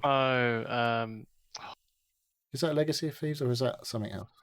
Anyway, so I downloaded that, and then actually I was like, you know what? I haven't actually played 1 and 2. So I started playing. You haven't played Uncharted 2? Or 1. That's the best one. I played 3. Yeah. I started at 3. So Okay. I went and played Uncharted 1 on my PS5. That And might be it's old. all right. Yeah. It's had a little bit of a lick of paint, Oh, has it? but they still look a little bit weird. Like when they get into the cutscenes, it's like they definitely look better than they did, but they still look a bit like PS3 models that have been touched up. But I recall when I played 3, finding the gunplay a little bit janky. But I have to say, playing this, I'm like, have they improved this in the remake, in the remaster? Because I am definitely not waving my gun around and missing everything quite as much as I did when I first played Uncharted. But yeah, I'm really enjoying it. It's cool. And I know it's not the best one of these, by any means, the first one. And there is definitely a bit of jank because it is basically a reskinned PS3 game. But yeah, it's just a lot of fun to play through this. And I've got, I don't know, is it chapter 10 maybe I'm at, or something like that? These games have about 60 chapters or something stupid usually. They're fucking go on forever. And this has a bit of that weird camera angle stuff. I don't remember that being in the other games, but the first one definitely has points where it will take a stationary-ish camera angle, or like put it in a corner of a room and you have to walk around. Changes your perspective based on where you are and what you're doing at certain points. I've just been interrupted by my wife. She's just burst in the room and started gobbing. Oh, hi, wifey. Yeah, but she's buggered off again now and left the door open. Quite annoying. So, yeah, that's really put me off. Having a lot of fun. I didn't think Uncharted was that great, but I did not play the updated, because these were all updated as part of the Nathan Drake collection. Is that what it's called? In 2015, yes. Yeah. So that's what I think I played these on PlayStation 4. Yeah, this is what I'm playing effectively, the PS4 version. I'm just going to shut the door. Yeah, I remember playing the when I got PlayStation 4. I got 1 and 2. I think I don't know if it was a deal when I got PlayStation 4. 1 and 2 came with it. But I remember enjoying them immensely. They're really good. Yeah, it's a lot of fun. It's just, I'm looking forward to getting into the later ones because I'm going to go carry on playing through all. Yeah. Well, I think 2 was always is pretty much considered. Is it pretty much considered the best one? For me, 4 was good. 2 was. Was it? Definitely, once it gets going, it's good. I think 4 was good, but I thought it was too much. There was too much game there. I got fed up of it. No, I'll definitely finish 4. But what do I know? haven't played. I'm sure it's Legacy of Thieves is the spin-off thing, but anyway, unless that's the new collection. I don't know what video you've got on the thing here, but this is Uncharted 1. That doesn't look like how I played it. No. Well, this is the remastered version that I'm playing on video. Okay. What are you saying? It looks what? Maybe my memory is. What you think? The version you played was better than this? Yeah. Yeah. This is the PS5 remaster. Oh god. So yeah, that's what I mean. It's not a full remaster. It's just a skin. It's like a lick of paint, but it looks. Yeah. It definitely looks. It's effectively a PS4 game playing on the PS5. But yeah. Anyway, it's a lot of fun so far. And like I say, I'm actually shooting people in the head and things like that with my pistol and things like that, instead of just fucking missing every shot I ever take. Okay, so yeah, I'll be playing a bit more of that. I don't know how long it takes, but yeah, I've definitely chugged a few hours in already. Right, I'm going to talk about a game I didn't like briefly. Another game on the PlayStation came out on PS Plus this week. It is called Tales of Iron. Tales with an Tails. Not. Oh, is it some sort of animal? It is. It's a rat. So you're a rat, a young rat, whose kingdom, like your father, is the king, and the kingdom gets invaded by frog folk, and basically they kill everyone. And that's about as far as I've got in terms of the story. You've got to then obviously go around killing frogs and reclaiming the kingdom. And they call it a Souls-like. So it's Souls-like combat, because it's completely not a Souls-like looking game. It's 2D side-on view. It all looks kind of hand-painted, hand-drawn. It looks really nice. It looks cool. Looks really nice, yeah. Yeah. It's like a sort of, I don't know, an old cartoony looking thing. But not like a Tom and Jerry style, super colourful cartoon, like a gritty, realistic looking cartoon with. It looks almost more to me like a graphic novel. Yeah. Sort of thing. Yeah, like I say, it's got a really cool art style anyway. And it's, I don't know. It's like I say, Souls-like combat. So basically that means you can die quite quickly by getting hit. by the baddies too many times. So I played through the tutorial. I'm playing on a controller. I'm playing it obviously because I'm on PS5. What am I talking about? I'm just watching a video and it's got mouse controls. I'm like, that's not how I'm playing it. But Mouse controls. it's for a rat game.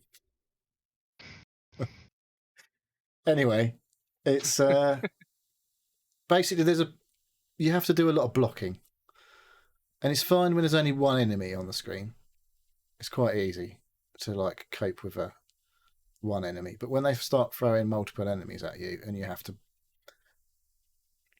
read because there's like they've got their tells. So in a Souls game, you'll watch the animation and you'll learn the animations and know what they're going to do to counter them and things like that. Whereas in this, they give you like a classic, a colour above their head with like Spidey sense coming out that says, I'm going to do this type of attack, so this is your defence against that. So if it's red, you've got to do a dodge. And if it's yellow, you've got to do a parry. So to do a parry, you hold left trigger and then press right trigger. And it'll throw them back quite. There don't have to be any good timing on it. As long as you're holding you press left trigger first and then you hold the right trigger. And as they attack you, you'll do a parry. Throw them back, and then you can hit them by pressing like R1 or RB. It would be obviously if it was on the Xbox controller. And that's all fine. But then there was a point where I got two enemies on the screen. One of them's shooting bows and arrows at me. Well, shooting arrows at me with a bow. And the other one's, I've got to like parry, and time is parry. And obviously you were looking at 2D, so they were moving across the plane left and right, so you've got to be facing the right direction and all that. And that's about as far as I got, because I just got well wound up. I nearly fucking killed two of them once, but they killed me so many times. I was just like, fuck this, I cannot be arsed. Because I just found, I don't know if I was doing it subconsciously or if it was just janky as fuck. I'd be like trying to block the wrong way all of a sudden, and I was like, I fucking swear I was facing that way a minute ago. But yeah, it just got super annoying, and it's a shame because it looks cool as fuck, and it's maybe I'll go back to it, but I got to the point after doing it so many times I was just nope, I don't need to do this, and went back to playing Uncharted. Because that was just like wasn't frustrating at all. It was just I put it on normal or whatever, and this was, I think this had, did this have difficulty on it? I can't remember if this had difficulty levels on it, but yeah, I wasn't in the mood, I guess, at the time for that sort of shit, so I gave up. But yeah, it's on PS Plus, as in normal PS Plus, which is whatever pounds a year now, not extra or premium, whatever they're fucking called. Not the extra super premium plus. Yeah, no PS Plus to it yet. So we did mention earlier there was a Battlestar game that was free to keep on Steam at the moment. I haven't played that, but I have downloaded it. But there's another game that's free on this weekend on Xbox and Steam. That is PGA Tour 2K23, the golf game, which is quite a lot like PGA Tour 2K21 or whatever it was called. But there's now all this new stuff like season passes and extra stuff you can buy. Basically plays like every fucking golf game since Tiger Woods or whatever came out about 20 years ago, maybe more, where you use the right stick to swing back and then forward. Or there is an alternative swing methods in this game. You can use like tap the button 3 times or whatever. And there's varying difficulties you can have. Like, I've put it on pro after playing through the tutorial, and that was a mistake because it's quite fucking hard. But basically, you can get the lower the left difficulty level, the more assists you get. But it says things like, "Oh, you don't have to worry about the lie, and you don't have to worry about this." I'm like, well, that's basically not playing fucking golf. If I hoof it into the rough and it doesn't matter, then it's not a fucking challenge, is it? But you know, obviously, there's an intermediate one. I can't remember but it still said like you had loads of the assists that were still in amateur mode. And I was like, I honestly can't be asked. I don't want any of that bollocks on. I want to play golf, and I want it to be a bit challenging. but I don't want it to be super. I don't want it to be Dark Souls of golf. But I think I may have accidentally put it on that mode. Because you can start it out with my career mode. So I played through the tutorial and it was just like, yeah, this is exactly what it's normally like. So Tiger Woods is in this game actually as well, because this is one of the things they have. So it's basically the golf club game that came out whenever it first came out. And then it was Golf Club 2, then it was whatever, and it was PGA. It became PGA in whatever year. But PGA is now moving back to EA Sports this year. There's a new EA Sports golf game coming out quite soon, I think. So this is effective. It's called 2K23, but I think it came out last year. It definitely came out last year. Anyway, so it's like Tiger Woods or whatever. And didn't this just come out just now? No. This is been out ages. This one. Like I say, there's a new EA game coming out. It's quite soon. My friend Mark over at Rain City Gamers, he is a big golf streamer. I think he's got some affiliate with one of the games, but he did I think he played this because it was Masters Week. Yeah, actually, that could be it. Yeah. There's special events in there and all sorts of stuff. That would be it. Road to the Masters or whatever. Yeah, I think that was why he was playing it. Yeah. So I actually watched quite a bit of this. Yeah, I've seen quite a while. I like my golf games. I haven't played. I got 2K21 or whatever, and I played it for quite a bit. I did some streaming of that ages ago, but it's definitely got a little bit more polish than the old ones. Had quite a few criticisms of it, but he is was it around the extra transactions and shit like that?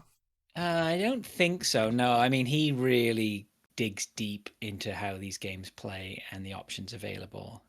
And so he was bigging up a lot of it. There's a lot of things that he picked quite a few faults in it. I think he was very fair in what he was saying about it. He wasn't like just shitting on it. Yeah. But I've only played one round of golf so far.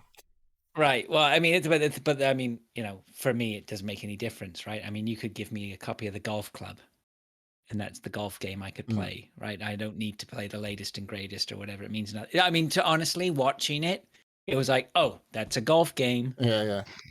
Yeah. Right. Well, like I say, I don't know. It feels like it's a bit more polished than the previous version, but there's also all this extra gumph. Like I say, it's got season passes. It's got a whole this whole career mode. You unlocking things. There's skill trees and all that sort of. There's do I need all this shit? You can pick boosts and things that will kick in if you have. I can't remember what they're called. There's these skills now where if you have 3 bad shots, you'll get a boost to your next shot and things like that. I'll make it easier for your next shot, but I haven't got any of that in play really. I don't think I've got any of that in play. Yeah, I don't. Yeah. But then the thing, back in the old Tiger Woods games were fun, but you had that stupid mechanic where you could extra power your fucking shot while you were taking it, tap the button to make it even more powerful, and then while it was in the air, you could apply spin. So you could see that you'd fucked it and then try and put spin on afterwards to correct your shot. And I was like, you can't do that in real golf. Your shot has been played. That is your shot. Which is this game is like that. You play your shot. If you fucked it, you fucked it. And you have to deal with it on your next shot. And I did quite a lot of fucking it, I have to say. I was like, I've done the tutorial and I was getting, I have to tilt my controller slightly to sort of rotate it to get so when I do my stroke, I'm actually going backwards and forwards because I don't know, if I have it dead straight in front of me, I was always going off to the right, but getting the timing is really difficult. You pull the stick down and then flick it forward to do the shot. But the thing is, there's a rhythm to it. And I could not nail the rhythm at all. It was you pull the stick back down and you push it forward. And then sometimes it would say, very fast. So you'd obviously, the time between you, getting to the top of the swing and pushing it forward, I pushed it too quickly. And then I'd be right, I'll do it a bit slower next time. And they'd be too slow. And I'd be oh, for fuck's sake. So it's basically shanking it to the left or shanking it to the right when you do it too slow or too fast. I was like, and I only a few times actually nailed it perfect. But when you nail it perfect, you're like, yeah, there we go. And it goes fucking miles. And you're like, yes. It's like real golf. Most of the time, I shank it left or I shank it right. And then every now and again, I crank one straight down the middle and I like go, Hang on, yeah, haven't you got that one was of those cool. fancy? You've got one of those fancy controllers that you can like record the actions on. No. What are you talking about? I thought you had one of those super duper. I've got a PS5 controller. Right, I'm thinking about the Xbox ones. No, because I thought you had a. I've got an Elite, but it's fucked. Oh, Yeah. right. But yeah, I don't know if that's any better. I found the PlayStation controller. Well, actually, I used to do alright on the PS4 controller because I couldn't do it on the Xbox controller for whatever reason. It would always be old shanky. And then I switched to the DualShock 4, playing the last golf game, and I was actually nailing it quite nicely on that. But playing on the PS5 controller, I'm like, it's just like, well, I can't get the timing right on this swing at all.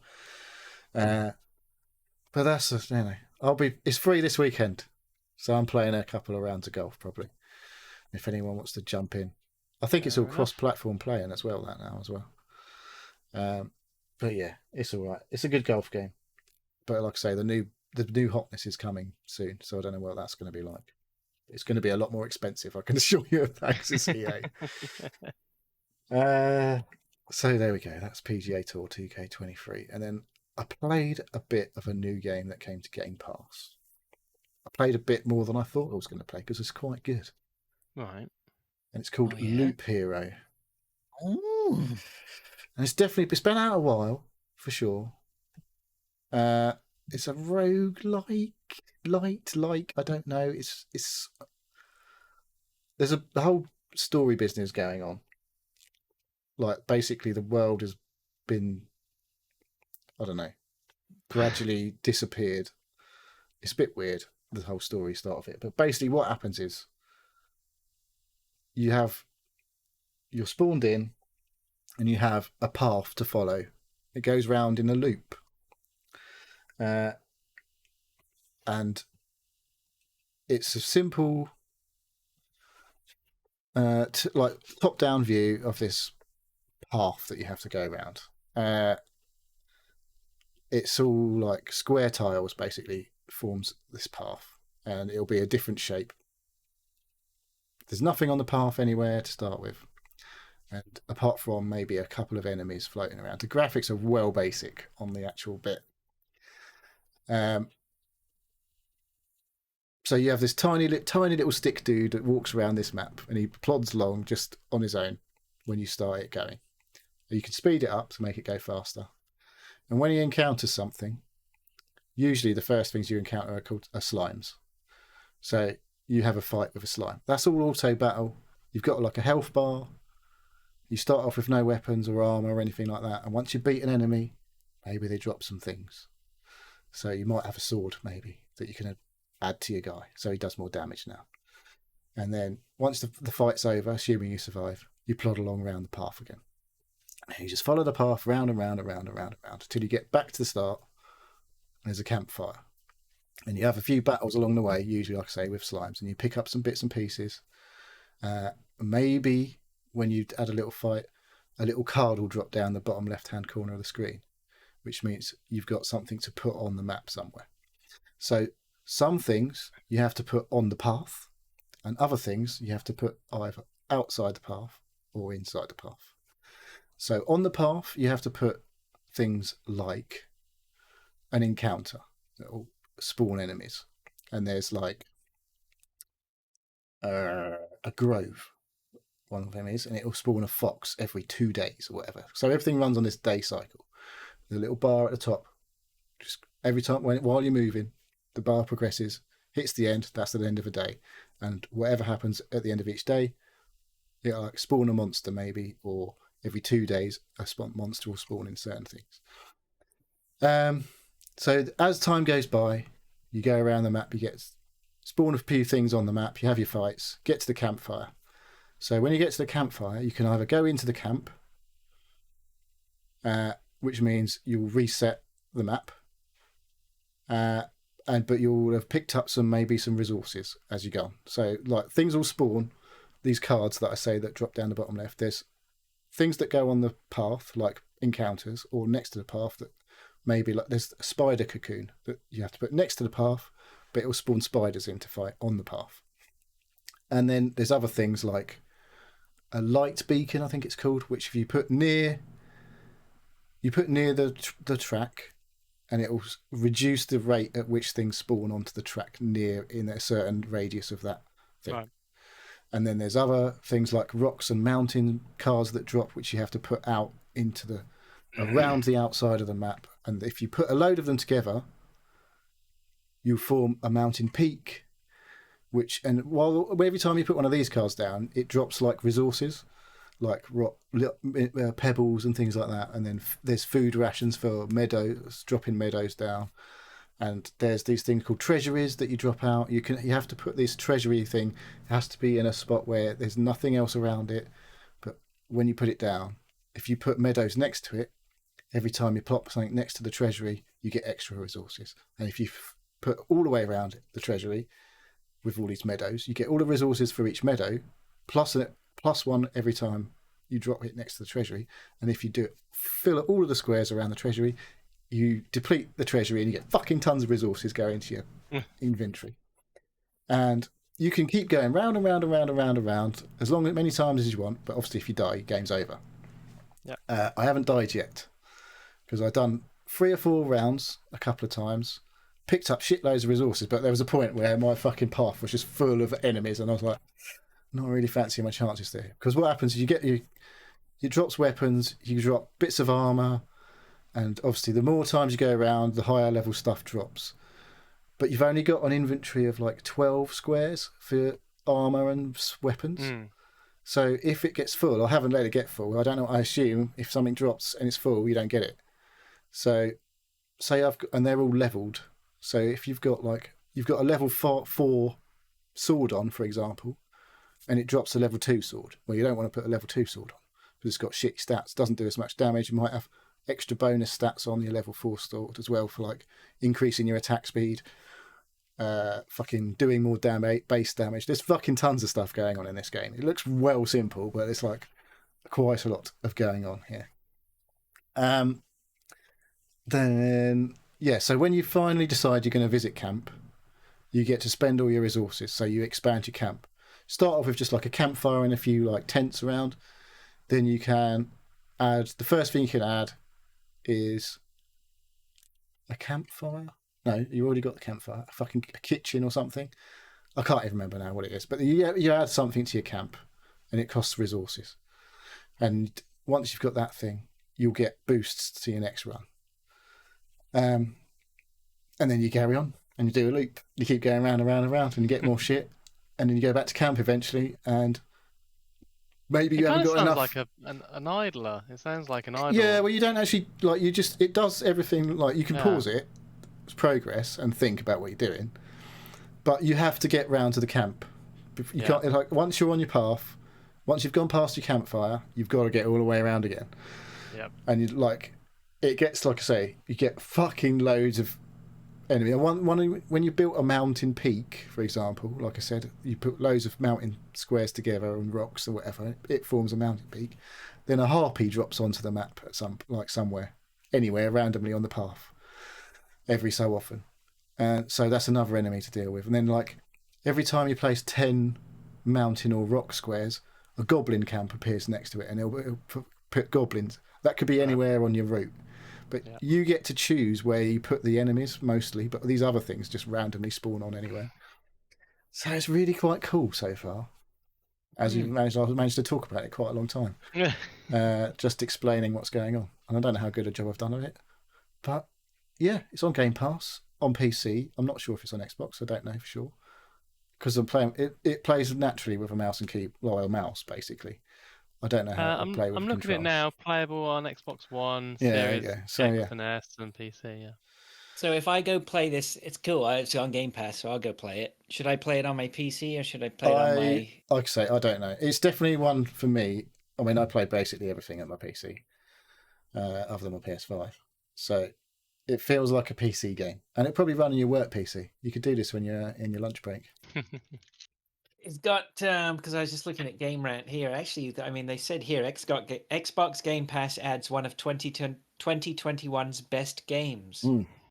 I know a lot of people were talking about how good it was. Yeah. Yeah. that funny? Yeah, so it's cool. It's cool. And like I say, there is a lot of shit going on. Like I say, it looks basic as anything. I'm not too bothered about the whole story part of it. I'm interested in like the loop of the gameplay loop of going around and around and around and around and trying. Like I say, I haven't died yet, and I'm like, usually in this game like this, I'd be dead fucking don't know how many times by now. But I'm like, I'm not going to push the boat out and go around again. I'm just going to take what I've got and start again. And every time you start again, you go back to level 1, and all the monsters are easy, but you're getting shit stuff again. So yeah, it's cool. Interesting. I've got a feeling we might hear more of that, and I'll probably give that a go. Good. Sounds good. Yeah, and if you've got that's another thing I forgot about my broadband upgrade. 12 months of Game Pass included. Oh, nice. Okay, good. Well, look, if I'm not mistaken, then that takes us to the end of the show. Yes. Unless anybody has anything else to add, but I am busting for a pee. Oh. I'm all right. It's early doors, isn't it? It's Yeah, only 6 I'm not o'clock. drunk yet, so I'll have to get on it. Oh, yeah. I'm not drunk. I've been drinking, but I'm not drunk. All right. Well, I'm gonna go and have some lunch, and then I got a feeling there's gonna be some gaming tonight, which is nice. Maybe some Battlestar we can- Galactica. Maybe we can get Dave out in the bayou as well. Maybe. Okay. All right. Well, look.